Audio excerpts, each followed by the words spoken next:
Can't even be fucking honest. I can't let that hat know my moves, man. That's the thing with the sorting hat. It's not about being honest with the hat. It's about being honest with yourself. Really? Yeah. I'm not honest with myself. It's always funny, like when you get take one of those quizzes and you get the wrong one.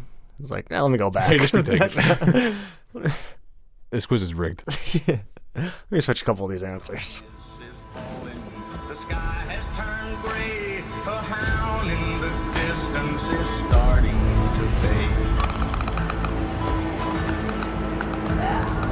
Hello, everybody, and welcome back to another episode of Nerd Soup. I am Beau Oliver, joined here today with Aaron, the Nerd Soup Monkey, and Teddy, and we are back for another spoiler discussion about The Last of Us on HBO. The first spoiler discussion we did was the first 3 episodes. Now we're doing episodes 4 through 6. So I'm excited to, further talk about these episodes. For the most part, I have enjoyed the season as a whole, but I think the first 3 were better. So let's just get into it, right? Well, Before that, you can listen, watch, YouTube, all the places you get your podcasts, and follow us on social media at Beau Soup, at Nerd Soup Monkey, at Teddy Nerd Soup, and at Nerd Soup. We actually gave away our 2 copies of The Last of Us on PS5, so congratulations to our winners, and thank you for all our new followers who are now unfollowing us after I just announced that. But hey, man. New giveaway. New giveaway. Seriously, we're always giving away stickers or mugs or prints. We just randomly put it up on our story and say, hey, reply to this story if you want some free shit. So, especially on Instagram, that's the best way if you want free stuff from us. About to make a burner and try and win some prizes here. There's literally a whole container of stickers that you can take and no one would notice. I mean, I would have liked the PS5 edition. You don't have a PS5, do you? Yeah, I do. Oh, sick. I'm playing Hogwarts on it right now. Yeah, it's funny that Aaron was like, oh, if you don't have a PS5, get your bread up. Meanwhile, he's the only one without a PS5. You have a PS5 too? Yeah. Since when? Everyone's got it. He's been at it. Oh. Well, I think I got it first. No, it doesn't really make sense, man. A lot of people are sticking with the PS4. Well, you can't get the PS5 edition of Hogwarts. It comes out in like another month. It's going to start, especially, as we keep moving further away from that initial release date of the PS5, they're going to start fucking people over with that shit. I mean, are they just like not making the PlayStation anymore? Because it's still on back order. The PS5 or the game? No, the PlayStation 5. I feel like you can get them in stores now. No, they were sold out. I guess that was more during Christmas time. Okay. Which actually doesn't make sense, but because I know Elena was looking, she said she couldn't find one anywhere. Where did she ended up getting it? Target in Comac. Oh, your wife bought it for you. Doesn't count. It was my birthday present. Yeah, it doesn't count. Wait, yeah, she told us at his little shindig. I know, I forgot about that. But yeah, get your own PS5. My money's her money. Is that how it works? Yeah. Are you married? Yeah. Unfortunately. Interesting. Yeah, there's a lot of interesting things that people have to say about that. But The Last of Us, episodes 4, 5, and 6. Let's get into it. So, episode 4. This is going to be used in the court documents if you ever get divorced. My money is her money? Yeah. That alimony check's about to be fucking... Good, I ain't got shit, so... Yeah, Elena's going to have the PS6, No, PS7. Teddy's going to use it. It's like, she's the one that bought me the PS5. She got PS5 money. She got that money. Yeah, where's my check? Well, Ted, we'll start with you since we haven't gotten your thoughts since the last spoiler discussion. Yeah. So, episode 4, what did you think about this? Heading into Kansas City, Episode 4 was the riots in Kansas City, pretty much, right? When they're trying to get out of it with Henry? Yeah.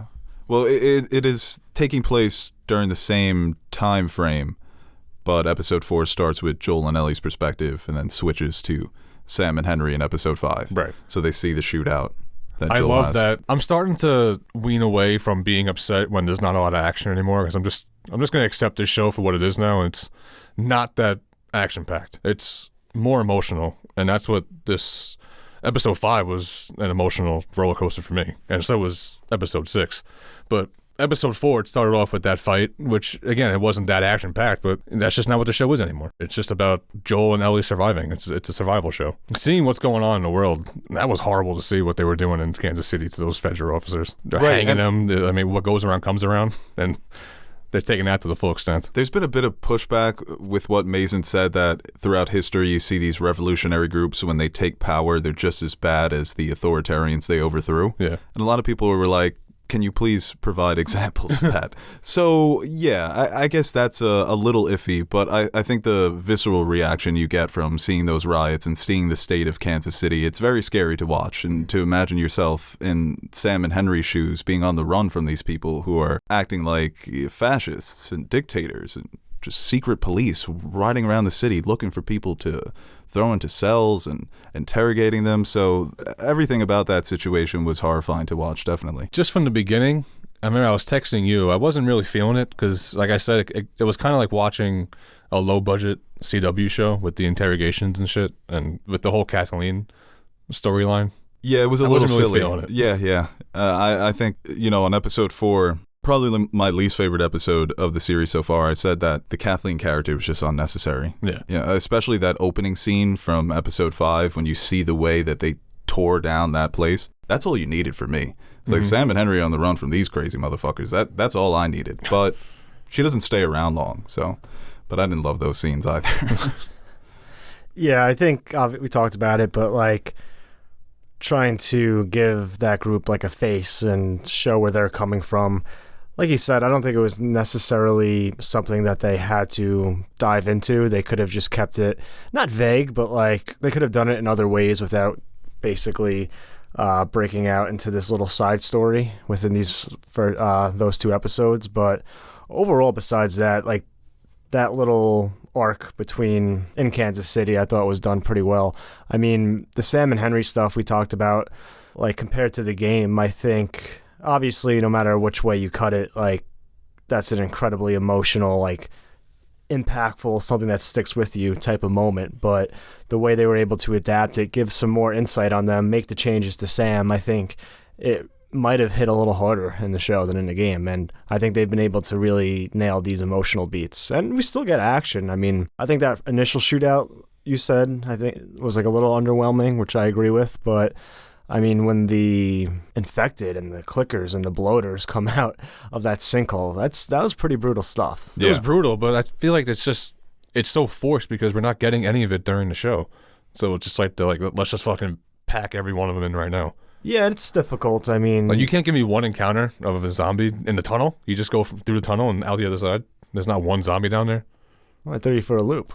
He's like, there's no infected down there. And you're thinking, there's about to be hella there's got to infected be infected down there, you know?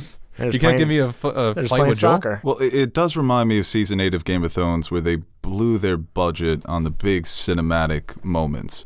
And what I would have really liked was to see Brienne and a White Walker go one-on-one. To me, that's what the show was building up. You give her the fucking sword.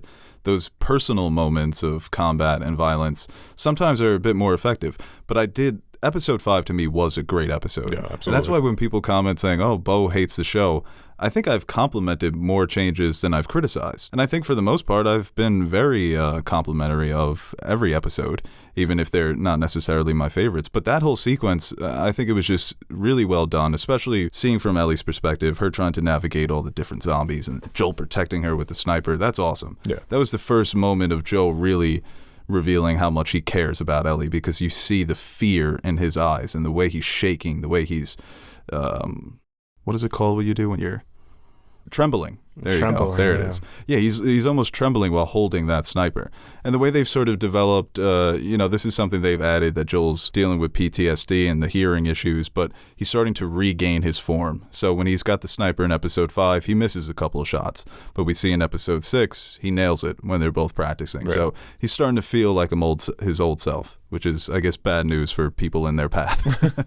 But no, to me, that whole sequence was great, and it was awesome to see the bloater, not being adapted from the game where they just encounter the bloater, Ellie and Joel. In the show, it almost feels like if that happened, it would be too unrealistic. Like, they're never going to be able to kill... him. Yeah, to kill this fucking bloater. It actually did take a minute to kill him in the game, too. No, yeah, it did. A couple of times. It was tough. But yeah, go in, shotgun, dip, dive out, throw a little Molotov, come back around, shot again, run back around. That's the way to do it. So annoying. They should have that on screen as Joel running in circles around a bloater. Right, all the little tricks that you do. That's one notch I want to give to the show, is that when they really want to dive into a story, an emotional scene, or a relationship between two characters, they really nail it. Yeah, right, with Sam and Henry, with Bill and Frank. I feel like we spent the whole series so far with Henry and Sam. Yeah. Oh, yeah. That's why it was translated so well from game to screen, because even though they added some things and they changed some things, gave them a bit more depth. That's sort of how you felt after. It even felt like their Joel was deaths with them, the way he felt after that. Unless it was just about what he just saw, but I felt like that was an emotional connection with Joel and Henry and Sam. Well, I think they're definitely making it a point to use these other characters they run into, their situations, their stories, as a way to kind of reflect Joel and Ellie's path and what they're going through. I think That's a terrible run then. Everyone you encounter. Well, it's a terrible place to be. It is. I mean, And sometimes I think they're overdoing it, and it's hard to Yeah. talk about it without spoilers. But I think what they added with, I saw this point, somebody made it on the internet, that there's an emphasis in episode 5 on people being rats and how they're looked down upon, giving up your neighbors in order to get something in return. But Henry, he's trying to give off this hardened persona. He's holding up the gun to Joel, and then he admits, I've never killed anybody. Was even loaded. Right. His whole character is about portraying weakness in a beautiful way, because even though he is giving up his neighbors, he's doing it for his brother. That's how he knows how to fight back, giving up some of these secrets so he can get some medicine. So that was, I think, a fascinating addition to their story, to give them that more depth. And as I mentioned, to play with the idea of there's different ways to fight. And some of it is going to be, it's like Joel has that moment where he says, okay, I maybe didn't trust you at first, but now I see why you did it. Because I could see this loving relationship you have with your younger brother, and maybe I would have done the same thing. It happened a bunch of times. It happens with Joel with the old couple. He was never going to harm them, but he has to act like he's going to harm them. And it's Tommy's group. They pulled up on him, and then she even says that, like, we killed all those people because they tried us. But if they just, like, didn't impress us, then everything's fine.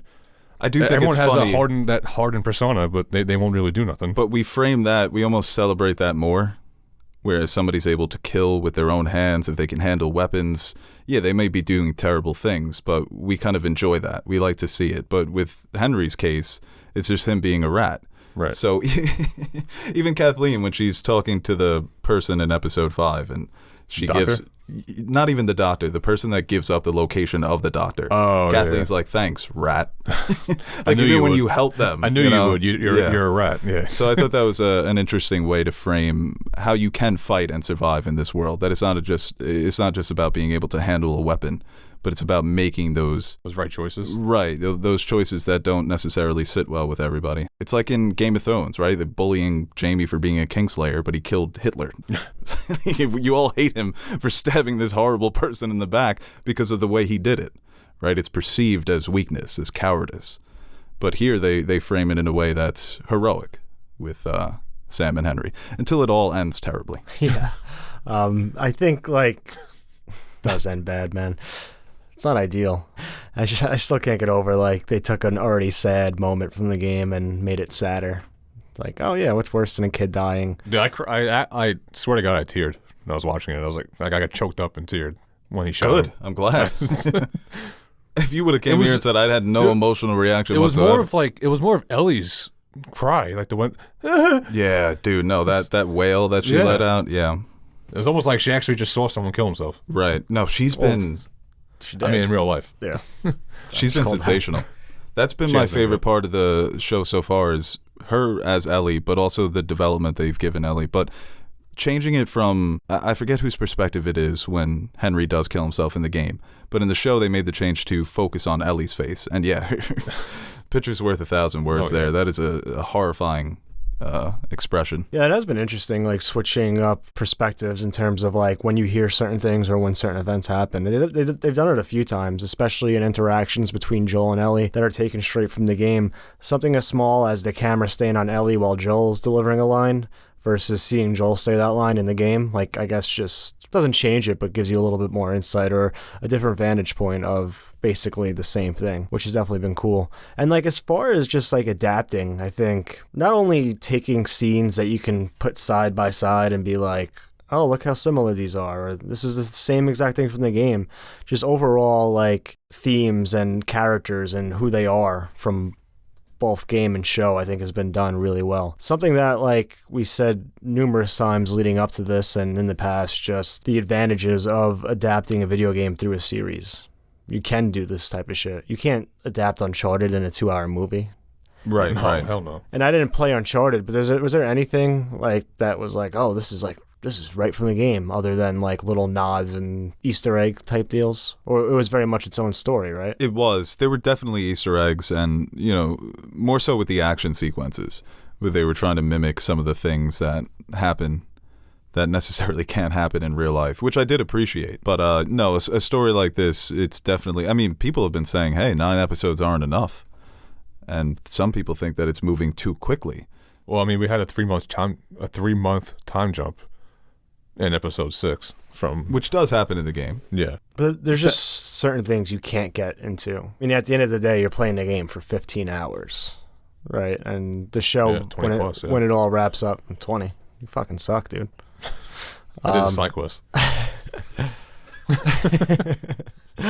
And the show is probably going to end up being a little less than 9. So there's like 5 to 6 hours of just development through just gameplay that you're not going to get with the show. But I think that's why some of these moments for you might have, and for a lot of people, seem to be kind of not thrown together, but trying to pack as much into these little scenes that was spread out throughout an hour or 2 of just gameplay. It's also a testament to Bella Ramsey and Pedro Pascal, because you can see their bond growing, Ellie and Joel, even though we just missed 3 months of them traveling together. You can see, they have great you can chemistry. see how much they're growing together, and he's starting to build that relationship that he didn't want. He doesn't want that father-daughter relationship, and he's really trying to fight it away, and he can't help it because he's really starting to feel for her now. How can you not? Right, exactly. And that was the whole point of the game, is that Ellie's helping him get back in touch with his humanity. And we've seen it a million times. So even in episode 6, when it all comes to a head, when he's trying to push her off onto Tommy, he's telling his brother, I'm not capable of protecting her anymore, and I do care about her. I do love her, so you need to do this because I'm not capable of doing it. But for Ellie, they form this bond. And she says, if you leave me, I'm just going to feel more scared. It's not about, are you the best fighter? Can you handle the weapons better than your brother? It's, we have this bond now. So I'm always going to feel safer with someone who I consider to now be family. So, yeah, episode 6 had a lot of emotional moments, especially between Joel and Ellie. The talk with Tommy and Joel was just as impactful. That's Joel accepting the fact that, he doesn't have it anymore. It's got to be hard for him to say, too, and accept it. Right, even the first scene when they first meet. Right, when they're sitting down at the bar and Tommy tells him about his wife and how he's going to be a father, and Joel saying, well, we'll see if you're a good father. Because Joel, he can't move on from what happened with his daughter. And Tommy and Maria, and they focus on this in that scene with Maria and Ellie, are attempting at the very least to move forward with their lives. They're obviously a new couple, kid on the way, so it does show Joel and Ellie that it is possible to move on. And it's obviously harder for Joel to accept that because we see the visions that he's having of his daughter and the moments of PTSD where he's having these panic attacks. It was a therapeutic approach to telling their story in episode 6. And I think they come out the other side a bit cleaner. Yeah. Where their psyches are a bit more focused, a bit more stability there. Yeah, I think after they leave Jackson, like that little montage of them just kind of finally being able to, more so Joel, just be himself and not have to worry about, keeping his guard up. You see him more open and he's just enjoying his time with Ellie and allowing himself to bond with somebody else without having the fear of losing them. And that's a big step for a character like Joel. Because, yeah, like you said, he's been through it all. And, time after time, you've seen the people who are close to him either die or kind of be separated from. And he's no longer fearing that to happen with Ellie. He's kind of embracing and more optimistic until he gets stabbed. But yeah, and I think the way that was shot, where Ellie's in her bedroom and she gets the knock and it's Tommy. So I think people who hadn't played the game were probably thinking that's going to be Joel, and it's not. But then they walk to the stable, and Joel's there. And he tells her, you deserve a choice, and she goes, nope, it's going to be you. Yeah. I forgot. I thought Tommy went with them in the game. No, he didn't. There's like a shootout. In the game, right? Oh, yeah, it was a shootout. Somebody raids the dam. I could use more of that. But like I said earlier, I want some action so bad, just from the game, but... Well, I think that, when you hear some of the things that they talk about, when you hear some of the ways they talk about the source material and talk about the show, they're coming from it from a place of, I don't want to say that they hate video games, but it's almost like when you hear Christopher Nolan talk about The Dark Knight. The Dark Knight universally beloved. as a great movie. He clearly doesn't read comics. If you had him on a lie detector test, he probably detests them. And I think a lot of times when these comic book movies come out and they're good, they're made by people where if it's a renowned director, they don't come from a place of loving the comic books, but they want to ground them in some sort of realism. And I think the way they sometimes talk about zombie shows or video games before The Last of Us, like there was never a good video game or there was never a good zombie show. We're going to completely reinvent the wheel here. As good as The Last of Us was and as smart as it was a zombie story. Yeah. And that gore, that horror element was very present throughout. So yeah, you can make it a bit more thoughtful, but I think the approach they're taking here is the world is so terrible, don't you feel bad for these main characters?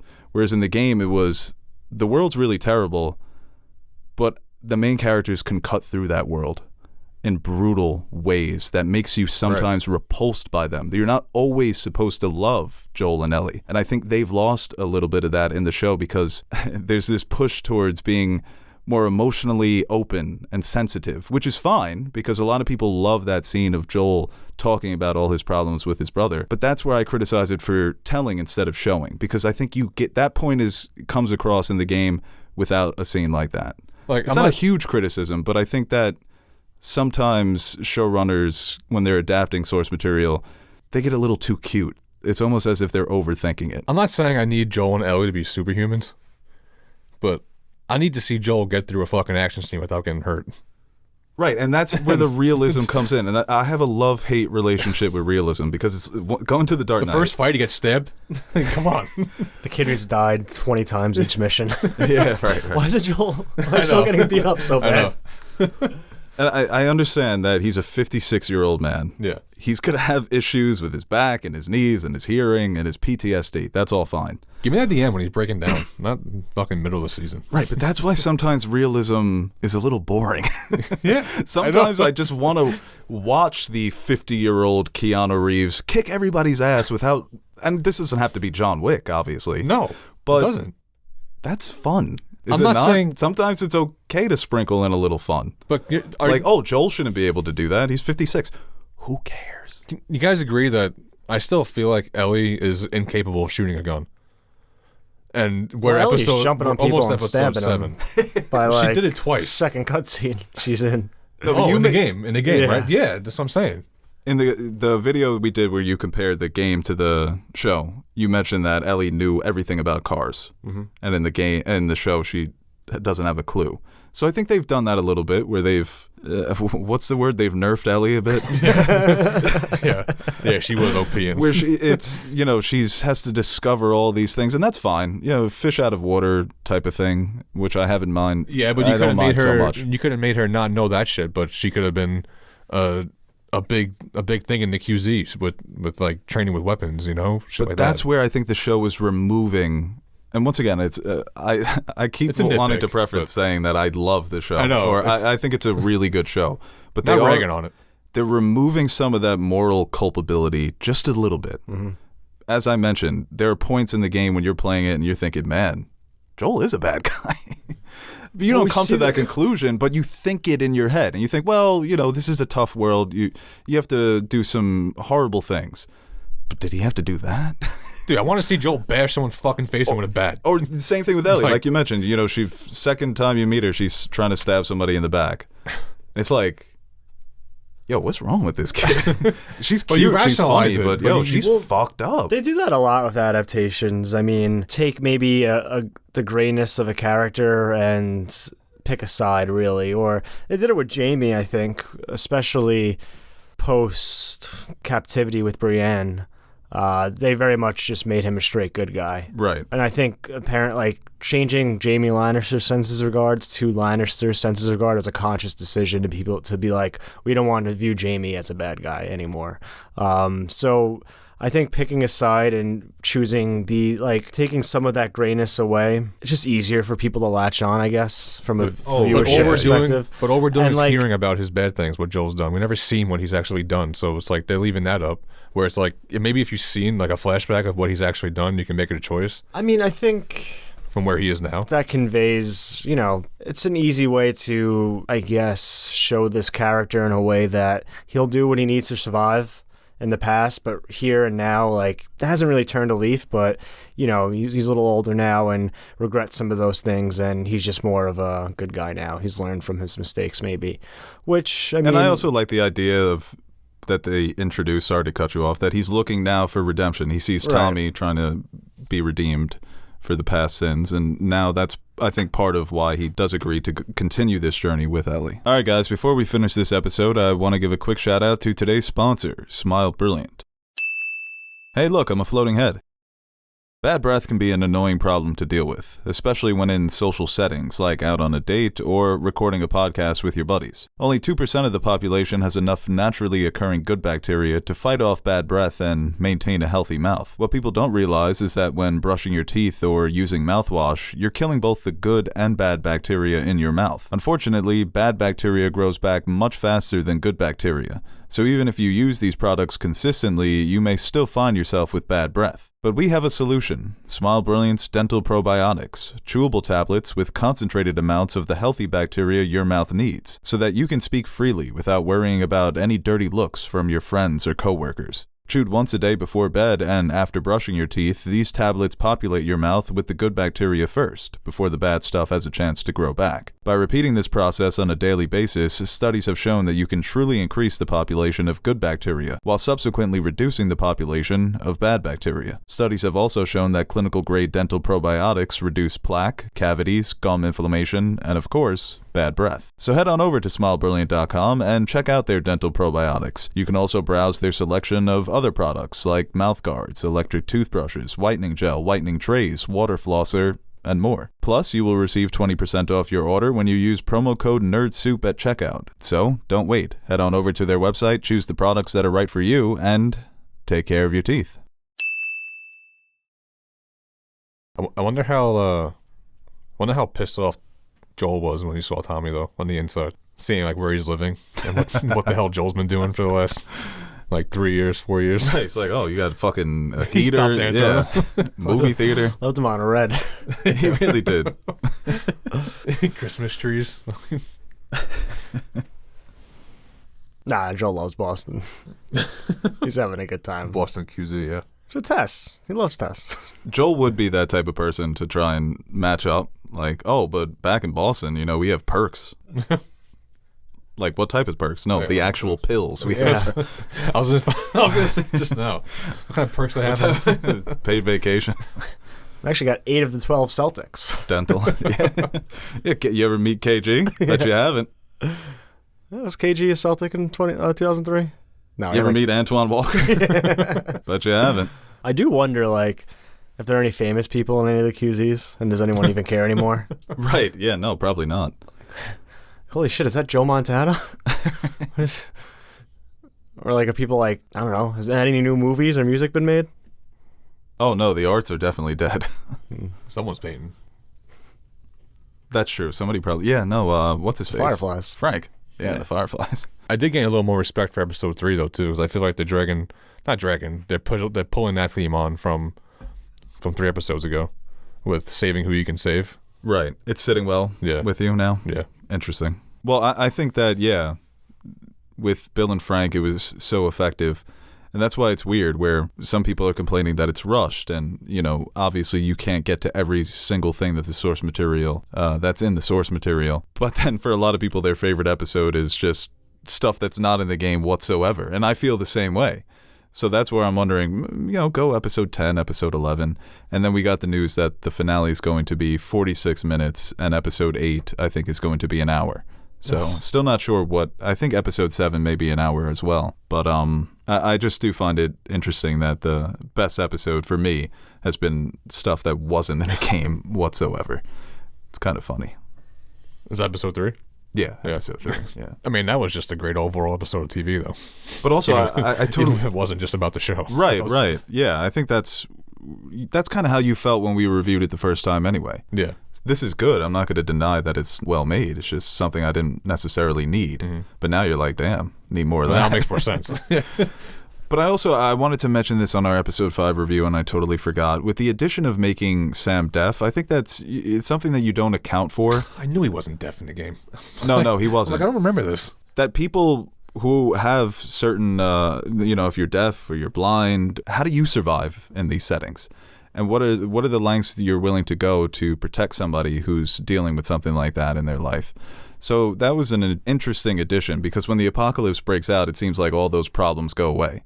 Nobody's ever sick anymore. They just figure it out. Right. And even with Frank, Frank's got cancer. The Book of Eli was blind. Yes, he was. And going back to like what Teddy was talking about with the action, I don't know, I think there's something to like having the threat loom over everything, but actually not seeing it. I think it like... Yeah, that's why I love Skinamarink. Yeah, I mean, I know what you're saying, but it doesn't defeat the fact that I want to see him. No, it would definitely be cool, but I mean... I want to see some zombies spit in somebody's face, Guts, blood. Give me the zombie tackling Joel, and then Ellie's got to come behind fucking... Yeah, here we go. We're directing some stuff now. Get this... Yeah, the famous part in the game. But they got to fight off a herd of like 10 zombies. Ellie and Joel back to back. Well, even when okay, you want the Avengers. I want to preface this by saying everything I'm not mentioning I actually do love, but again, at the end of episode 6, the way he gets stabbed, it's so anticlimactic and underwhelming, man. Especially once I'm sorry to keep doing this, but when you look at the sequence in the game, it's just so much better directed, man. Him falling from the second floor and then he gets impaled, and everyone's saying, "Oh, but." If that were to happen in the show, it's not believable that he would have survived. Who cares? Who cares about the Reddit nitpickers and the people? Well, technically, okay. You want to fix that? You have him fall from the second story onto a car fucking hood. Well, they got wrong about gas degrading. Right. Yeah. Another thing, I'm so sick and tired of it, where everyone's combing over every single detail. Is this scientifically, theoretically possible? Who cares? It's a zombie fucking show. Yeah, no. Is it not? It's still rooted in sci-fi, but this wasn't even a sci-fi moment. I just think that for him to be fucking ambushed that way, and then like, Joel, look out! They're just running up on this man. I'm sure he got his fucking baseball handle into his body too. It was a baseball bat handle. The end of it. It was? It's what he got stabbed with. Yeah. Oh, okay. I thought it was just a straight up knife. No, that's disgusting. Yeah, but now I'm doing it. Wood's not that sharp enough. I mean... I'm kidding. No, you won't. With Wood's not... I'm joking. Yeah, especially the way it does happen in the source material. Where's your baseball bat? I want to teach Teddy a lesson. When it does happen, when you experience it the first time, it's so chaotic. Ellie's trying to rush them out of there. She's trying to get Joel on the horse. Joel keeps falling on the horse. She's trying to, she doesn't know what's going on. Is he dying? So I think that element, with episode 6, if I had to give it a 1 out of 10, it's like a 7 or an 8. But a great action sequence to end it maybe elevates it to a 9 or 10. 100%. And I think the show has been lacking in those smaller moments. But the big ones have been, for my taste, really awesome. But in the game, they fight out of this university, right? That's what in the game, they have to fight out of the university? Right. They're fooled by the monkeys. So it's sort of like a misdirect where they think, oh, people are there. And they showed it in the show as well. It's just the monkeys. But then people are there. So, dude, I love that opening scene in episode 6 with the native people. Oh, yeah, Bro, it was dude. so fucking funny. They were so funny. I thought their back and forths were hilarious. Ellie is getting funnier in the show. I'll give her that. She does have those times where it's like it's unwarranted, but she is getting funnier. Yeah, and I think the way they've added in people's reactions to Ellie, like even when she curses in front of Tommy and Maria, Tommy smirks a bit. And then the old couple absolutely love Ellie. Yeah. The first thing the guy says is, "Who's this little psycho?"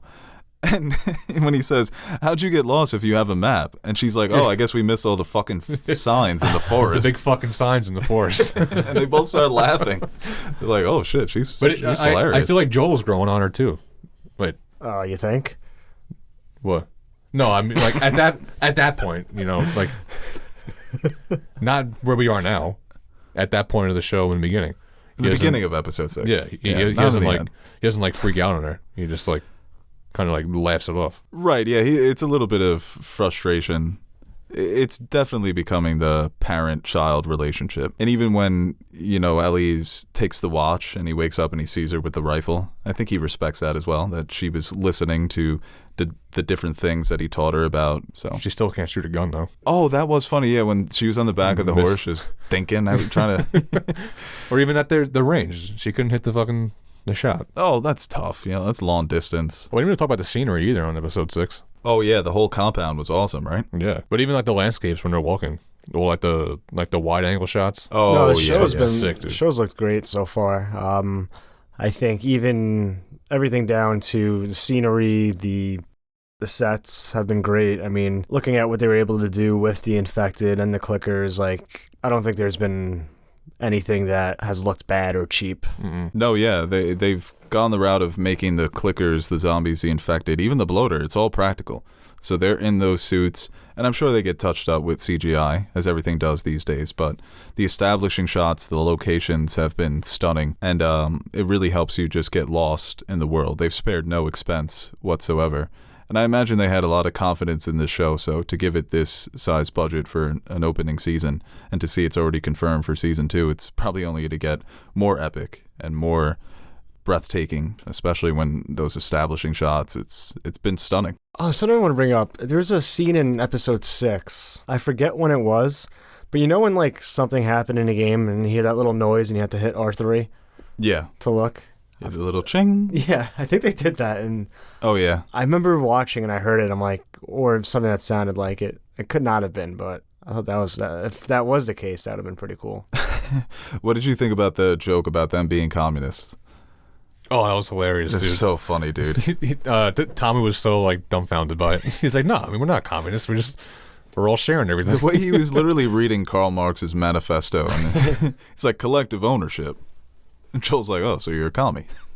And then her name's what? Her name's what?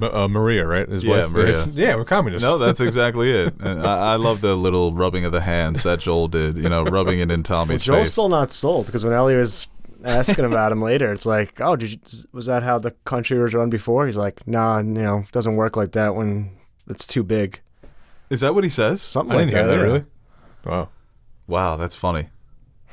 Are you sure you didn't watch an AI generated from the Daily Wire? That'd be so nice to like stumble upon that dam. Right? Imagine that. Yeah. Little society. Yeah, it sure does suck for everybody else in these other QZ zones. Right? Oh my god. And you don't want to get the word out because then you're going to get a fucking militia of raiders. 100% agree with why they cut radio ties. Sure, yeah. And if you stumble upon them, you stumble upon them. But I wish I can hack it like that old couple. Go out, hunt your own food. Start a fire. Is rabbit good? I feel like people in these they're always eating Rabbit rabbit. stew. Yeah. Like in medieval shows or period pieces or everyone's just eating rabbit. Have you had rabbit stew? No. Okay. I feel like I haven't either. I mean, I wouldn't. I would never. Unless I You had draw to. the line with rabbits? After chicken and cows and pigs, yeah. Do we eat duck? No. Do we eat a duck? No, never have. So you fucking chop up a chicken, but you give a duck a pass? Duck's good, man. And I mean, I pigs, probably pigs would are eat more intelligent than they say 7-year-olds now. Who They says just this? keep getting smarter. Who says this? Fauci, 8-year-olds. scientist. Well, so far we're 6 episodes in. I like that, so cut up into nice little thirds. Do you think the middle has been as strong as the introduction No. as a whole? Unfortunately. No, it's definitely lost some of its momentum, but episode 5 really does help it. Not, it's not falling off the tracks here, and I think because of the way the Sam and Henry story was wrapped up and adapted. So, but yeah, I remember episode 1 and 2 and 3. Fucking blew my shorts off, dude. 1 and 2. Yeah, It's 1 and like- 2, just the way they were paced so well, and they had the incredible prologues in both episodes that really established the fear, because they made it seem just the responses were so realistic. Not Right. only with Sarah and Joel, but the scientists telling them that, listen, we got to blow everything up. This shit it's over. It's over before it even began. It's like, oh my God, that is horrifying. But this middle part, as I've keep saying, and people are going to say that I'm a hater, it is missing some of that grit. And I think for the characters of Joel and Ellie, it does hinder them a bit. Their relationship continues to be fascinating to watch as it unfolds. And that's if they pull back, there are certain moments coming up where if they pull back the cameras, I think it definitely hurts the show. There are certain moments that they have to be violent. I'll fucking raise hell. Because Because I really don't want to hate on the show at all. Because it is doing a really good job. Right, especially when you compare it to other video game adaptations, right? It's this fucking sensation. It's a phenomenon. I think especially in these last 3, we need another, like, I don't know, reminder is the right word, but we need to realize why we're in this fucking position to begin with. You know, 100%. like why this mission is so important. And we've got that with the sinkhole scene, but I think there's definitely certain moments it's a where good point, actually. you just need you need more than one big scene to really, and I know it's looming over everything, but every now and then you need to be like, okay, yeah, We're not alone. This is why. This You know thread is what's still out there. arguably been the scariest scene of the show, and this is not me criticizing the other moments, but this is saying what I wish they would do more of, is when the dog is sniffing Joel and Ellie. To me, that's been the scariest scene yet. Well, I was waiting for the dog to attack her. Because even though we know that this story is continuing, they got me in that moment. Because Is there a chance will the he dog bites her right know? now? Right, yeah. Will they have to? How the hell are they getting out of this one? This is a sticky situation here. I was waiting for. I couldn't believe Joel didn't say nothing. They answered why he didn't say nothing, but I couldn't believe him. Like, you can't tell him, wait, hold up. Right. You a don't reason he's know smelling what her to right now? do in this situation And there's because been- it is so hard. Because if you tell them, oh, she's infected, but she's immune. Yeah. Even going to like back to like Game of Thrones and the White Walkers, like that's a case of them saving, you know, keeping it mysterious, and that added to it. But there was so much going on around it. It's also people don't even believe in the White Walkers. They've been gone for thousands of years. You're crazy if you believe in that. This you can't deny. I'm sure there are people out there. but like It's the government, man. Yeah, it's a government. It's a fake. I mean, It's Bill, all CGI. if anybody. But like They're not zombies. They're just vegans. there's so much other shit going on in that show. Here, like this is the story, you know. Yeah, it's more than White Walkers in Game of Thrones. But no, I do appreciate that too. It's like you don't always have to show it and hit you over the head like this is why it's scary, this is why we're here. You know, you could talk about it, and just showing the characters' actions, the precautions they take, kind of let to do the talking. But every now and then, I mean, No, but like I said earlier, that tunnel scene, it can't be just as easy as going through a tunnel and coming out on the other side. but I mean, like you literally, gotta walk through a tunnel and get literally into a fight for a second. 5 minutes later, you got a horde of fucking undead. That's where I think it works. It speaks to your point that talking about the threat that it's looming over them, you expect zombies to come out in that tunnel. It's a dark fucking tunnel under the city. Yeah. And then they don't. So it's like, oh, well, dodged a bullet with that one. Oh my God, a fucking army. So that worked really well for me. Well, I guess, yeah, they did. They were leaning towards that they cleared them out and they had to go somewhere. You know, they all in that sinkhole. But even a sequence, this is where I think that Druckmann, maybe he's not as confident in his voice coming from games to television, and he's letting Mason really drive it. Because there are a couple times where Mason will be like, oh yeah, this was a change we thought up, and Druckmann will be like, yeah, that wasn't my idea, but we went with it. But I think he did the best job directing that smaller action scene in episode 2 when they first encounter the clickers.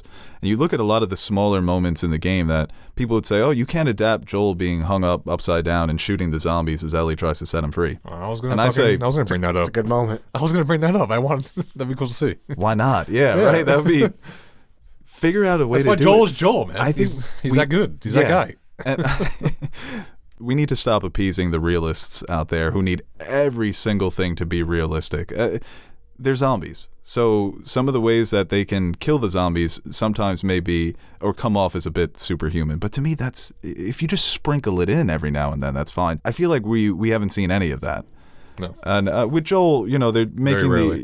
they gave him the PTSD and he's having the panic attacks. And I even read on the comment section for our last review that somebody mentioned that they've dealt with this similar problems, former veteran, and that he thought that scene brought tears to his eyes Yeah, I read because some comments said it was pretty on point. Right. PTSD. Right, that it's been a realistic portrayal. But I think you can definitely do both. If that scene would have came after Joel having a few moments of acting like a wrecking crew or a wrecking ball, That's why he got the PTSD, because Right. he can't handle it right now.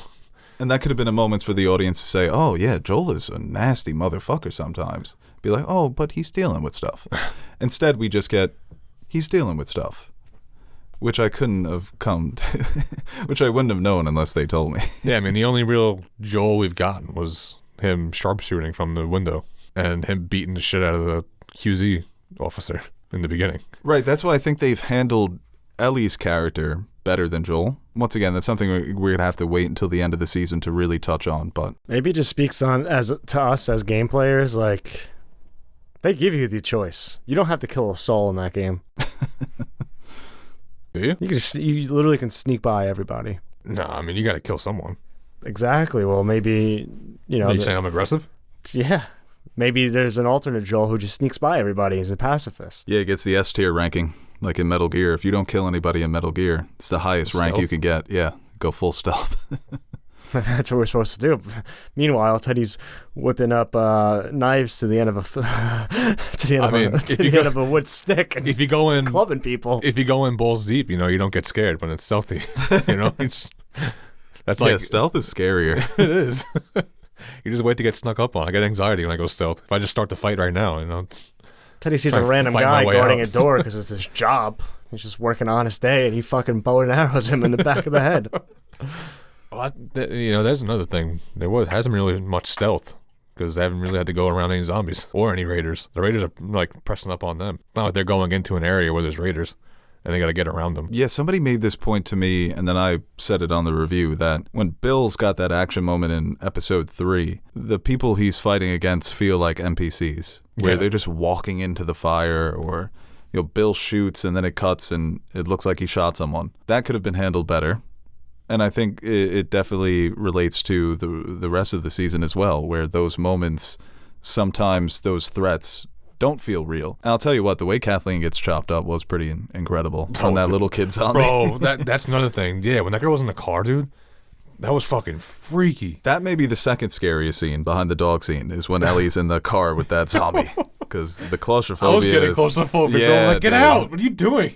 And Just staring at her. Joel's trying to find a shot. He can't find a fucking shot. What the hell is going I on was over waiting there? to see maybe if Ellie, I know she's immune, but maybe the clickers and the zombies wouldn't really check up on her because she has it in her blood, maybe. Right. So maybe she can walk amongst them, But now they want her. Isn't there... I feel like that exists. Oh, no. I'm thinking of Bill Murray in Zombieland. He just dresses like a zombie. He's like, I just played 18 holes. That was a funny movie. Oh, so good, dude. You said what about Kathleen? I think you're saying you see a little Oh, bit. yeah. She does get a great ending. Oh, yeah, with her dying, right? But even though she does have that great ending, and the scene that she has with Henry, it's a well-written scene. But That's the she most never brutal. felt like a threat. That was like the most she's felt like a bad character, when she's like, you should have let your brother die. I'm like, damn, that's fucking cold. Yeah. No, it definitely was. Like, oh, people die. I mean, she was making sense. You had to sell me out for your brother who's dying. Everyone dies. You gotta just accept it. You're just making it hurt worse by letting them. It's gonna hurt worse when he does die. God, I hope... Pete, your brother's never come to you for anything. I'm just saying. She was You're spitting going to sell facts. out Pete real quick in the apocalypse. I swear to God, when she was talking, I was waiting for Henry to say, I mean, she's right. She looks over at Sam. He's like, you know She's what? got a point. You're on your own, kid. Got to grow up sometime. Well, it kind of reinforces, like, you need each other to survive, but at the end of the day, it's still every man for themselves. Like, you got to do what's best for you and yours. And I think that's the problems that arise from this type of society.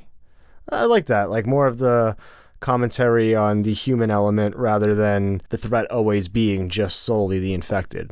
Oh, Like, yeah, definitely. it adds like a different twist to it. It's like you would imagine something like this happens. Let's band together and fight these bastards. But at the end of the day, we're just gonna fucking fight Everyone for ourselves. themselves. Yeah. But not in Jackson, Wyoming. They do band together and say, hey, let's all fight them ourselves. Well, there's good in the world too, you know. So I think, right. It I would be think out that west, too. once again, it's coming from the perspective of there's good and there's bad. Mhm. And it's like, well, it's probably more complicated than that. That's what, when people push back on the revolutionary group that takes power and they're worse than the oppressors, I don't know if that's necessarily historically accurate, but then for some reason in Jackson, they're chilling. They're fine. In It's out some west, cases. man. They're out west in the city. You know, I keep wanting to say things about the show, but they always come out negative. Maybe I do hate the show.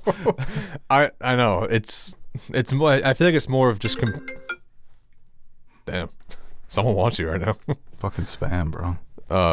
I feel like it's just more trying to compare the show to the game, where I feel like right now the game is obviously better for me right now, and I just keep trying to compare it to the game, and you can't help but not do it. It's the adaptation of it, And Yeah, I'm they're not taking trying a to- lot away from the game. Right, I'm not trying to be spoiled. Yeah. I saw an article the other day. It was like, the show is good.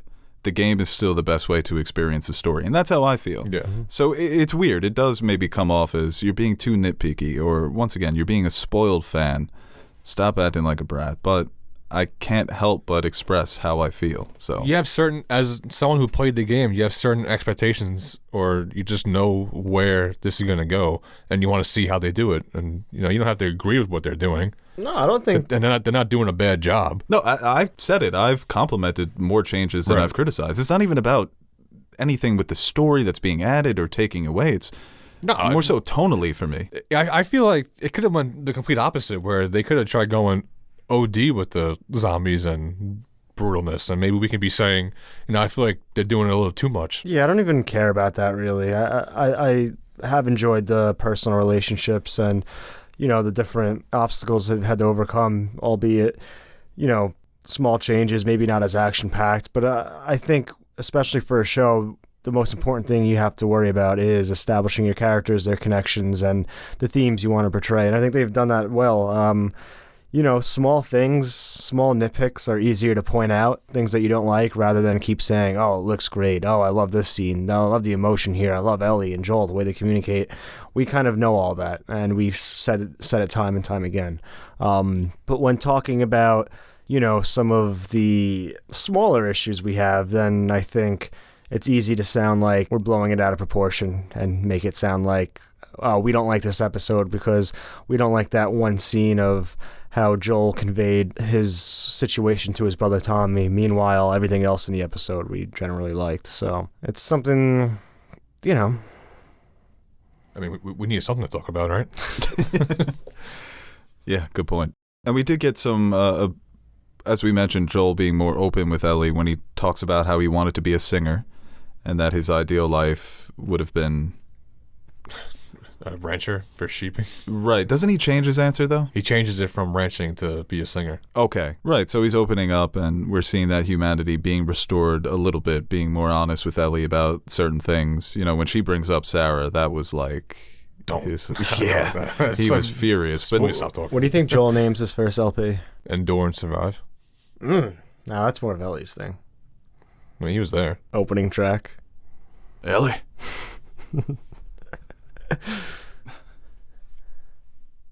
Haven't heard much of that though. I feel like Ellie. Actually, I guess we have.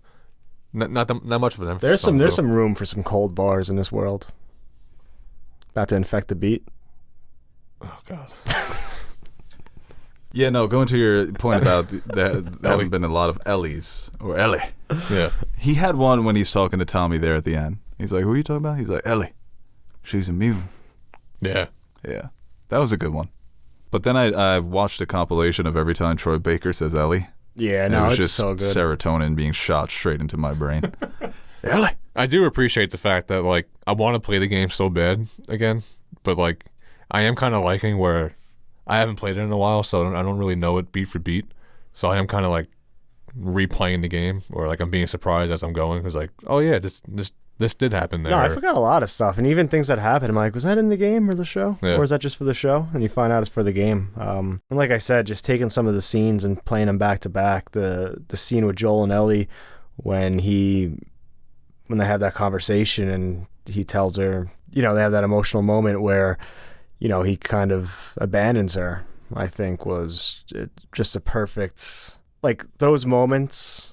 Like they know that they've picked and choose time and places. Like, yeah, where to nail it. This is such a pivotal, memorable, great part from the game. We're not even going to touch it. No, yeah, they've definitely done a great job of that. With some adaptations, you get so frustrated when they leave out certain scenes. Especially, it feels worse when they leave out the smaller moments. A certain line, a phrase. But they've definitely honored a lot of the great writing that you find in the game. And the acting, too. We keep complimenting the casting every week, but, the actor who plays Henry was great, but the kid who plays Sam was just, he's like the most adorable looking kid I know. ever. He's loving life, man. Yeah. He's so innocent. And it's tough for a child actor where you're like, okay, not only do you have to act in certain ways, but you can't speak. So you have to convey it all through your expressions. And like I said, that's tough for a child actor, but he nailed it. And that final scene that he shares with Ellie, the dread, the emotional turmoil on that kid's face breaks your heart. You know, he can't even laugh at her little jokes about being afraid of scorpions because he knows this is it. And for a child... I wanted her to save him so bad. I was really hoping that he was. You know, I knew what was going to happen, but I was like, please be okay. Yeah, and another little change there is that he does reveal that he's infected. So Ellie has that moment where she does try to save him, and she's unable to. And that's something that she's going to hold on to probably for the rest of her life. So, and that is something that she experienced with Joel. So I think that the idea of Joel saying, hey, you'll be safer with somebody else, it's like, really? Like, what was Tommy going to do in that situation to make me feel safer? Like, Tommy could have stopped Sam and Henry from killing each other. And Tommy doesn't get stabbed. Tommy probably doesn't get stabbed at the university like a dumbass, yeah. Somebody commented, why didn't Tommy just go with them? Like, that's kind of a dick move. On Tommy, yeah, I know. He was going to go without Joel, but now Joel's going, so, you got this? All right, cool, man. I'm going to hang out here. Oh, shit, you're going now? Okay. Thank God. Oh, damn, I can unpack. You know his wife was giving him the business if he left. Oh, no, yeah, that was not happening. No way. Yeah, Maria talking so much shit about Joel after the shit that she's done is pretty funny. I loved Ellie, like, chopping back at her, dude. That was, you know, Tommy did it too, right? Right, yeah. And Ellie even says to Joel, I was just back there defending you, but fuck you now. I was like, yeah, Sarah's so much cooler than Kevin. Is that the kid's name, Kevin? Yeah. Yeah. It's like, yo, Sarah would beat Kevin's ass. Oh, my God. What? Don't come at Joel like that. Yeah, and I think for Joel, obviously, I don't know if he knows about Maria losing a kid, but for Ellie, she sees in Maria what Joel possibly could become one day. So I think that's important for her as a character and as it pertains to their relationship. A lot of people were saying they thought Maria was going to notice that she was infected when they were having that interaction. Love how just no hesitation. They see that. Yeah. I don't blame him. Yeah, I got a kick out of Tommy's reaction. He looks straight at the door, like, where is she? I'm going to get that kid in here. I thought for a second he was going to leave and run out and, like, try and tell everyone. Yeah, dude, this is relax, man. Everybody run! So where are you guys at excitement-wise for the next 3 episodes?